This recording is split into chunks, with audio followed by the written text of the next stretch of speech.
यांनाही नमन। आज या गाव पांढरीला नमन करून, गाय आखरला नमन, लंकेच्या मेढ्याला नमन करून, आपल्या गावातील मेढ्यांना नमन, गावातील मोधानीला नमन, गावातील भक्तांना नमन, आपल्या गावातील नगारकर, कहाळकर, सांभाळकर आणि जे काय आपल्या वाद्यावर नाचणारे जी नाचणारी मंडळी असते आज त्यांनाही नमन। आपले घरातील देव, पिढीतील देव, लग्नासाठी ज्या काही गाणं म्हणणाऱ्या असतात, ज्या काही माय माऊले असते त्याला धवळ गाणारे म्हणतात। या धवळ गाणाऱ्यांना पण नमन।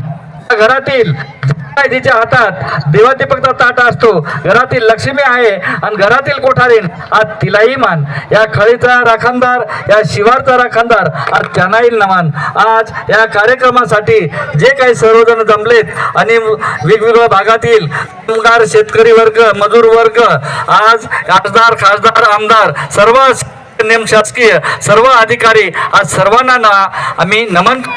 आज नादान लेकरांनी आज हा प्रोग्राम ठेवलाय म्हणून आज त्यांच्याकडनं एखाद्या देवाचा विसरला आज ते पोरं तुमच्या समोर माफी मागतात। म्हणून आपले कुलदैवत आणि आज सगळ्यांच्या साक्षीने ही धरमधरती मातासरी, आकाशपिता, वायुदेव, प्राणदेव, अन्नदेव, डोंगर माऊली, देवमोगरा माता, पांडुरी माता, शिवारी देव, वाघदेव, नागदेव, पाटली देव, मोठा देव, महादेव, कळसुआई, रानजाई, वालुआई, सतुआई, रानुआई, दर्याई, वीरदेव, उमराई माता, वरपाडे माता